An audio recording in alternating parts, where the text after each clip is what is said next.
Welcome to big news. నేను మీ గౌసుద్దీన్ షేక్. ఉన్నదే రాస్తా, చూసిందే చెప్తా.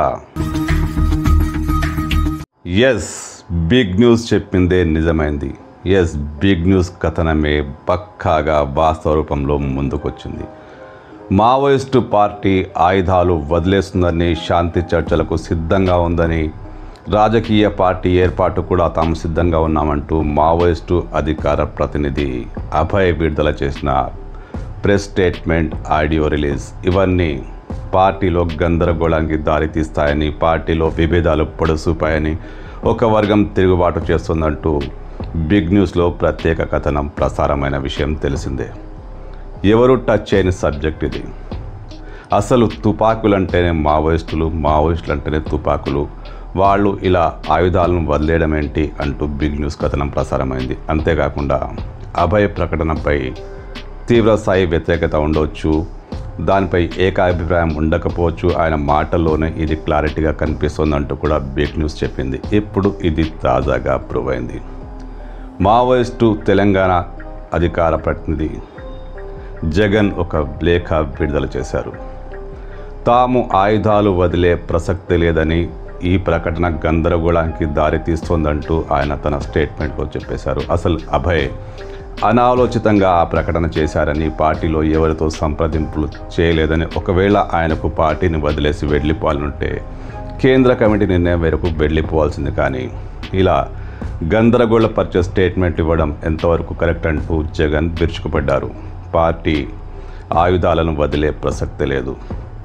ఏమాత్రం వెనుక ముందు ఆలోచించకుండా పార్టీ గైడ్లైన్స్కు వ్యతిరేకంగా అనాలోచితమైన ప్రకటన చేస్తూ దళాల్లో గందరగోళానికి అభయ్ కారణమయ్యాడంటూ జగన్ విమర్శించారు. అంటే పార్టీలో విభేదాలు తీవ్ర స్థాయిలో ఉన్నాయి.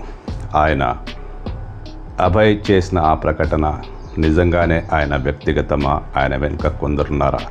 ఇవన్నీ పక్కన పెడితే మావోయిస్టు పార్టీలో గందరగోళం ఏర్పడిన మాట వాస్తవమే. జగన్ చేసిన ప్రకటనలో మరో కీలకమైన అంశం, ఒక రహస్య పార్టీ, అజ్ఞాతంలో ఉన్న పార్టీ ఈమెయిల్స్ ఇవ్వడం ఏంటి, ఈమెయిల్స్ ద్వారా అభిప్రాయాలు సేకరించడం ఏంటి, ఇదంతా అర్ధరహిత అనాలోచిత చర్య అంటూ జగన్ విమర్శించారు. ఏమైతేనే మావోయిస్టు పార్టీ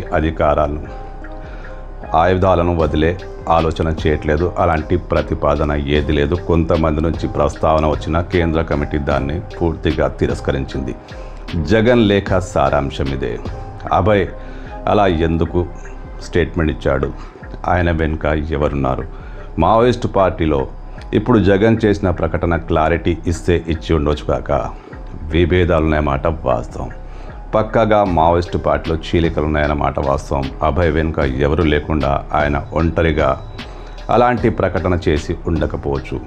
అయితే కేంద్ర కమిటీ మాత్రం ఆయుధాలను వదిలే ప్రసక్తే లేదంటూ చాలా క్లియర్ కట్గా చెప్పింది. కగారు కొనసాగుతున్నా సరే ఉద్యమాన్ని కొనసాగిస్తామని, మరింత బలోపేతంగా ఉద్యమాన్ని నిర్మిస్తామంటూ జగన్ స్పష్టం చేశారు. అంటే ఏంటి? మావోయిస్టు పార్టీ ఆయుధాలను వదలదు. అభయ్ చేసిన ప్రకటన అది ఆయన వ్యక్తిగతం. ఏదైతేనే మావోయిస్టు పార్టీ ఆయుధాలను వదులుకోవడానికి సిద్ధంగా ఎంత మాత్రం లేదు. అభయ్ అవసరమైతే వెళ్ళిపోవచ్చు అంటూ కూడా స్పష్టంగా చెప్పింది. జగన్ లేఖను నమ్మాలా? అభయ్ వెనుక ఎవరైనా ఉన్నారని అనుకోవాలా? అసలు దళాల మనోగతం ఏంటి? దళాలేమనుకుంటున్నాయి?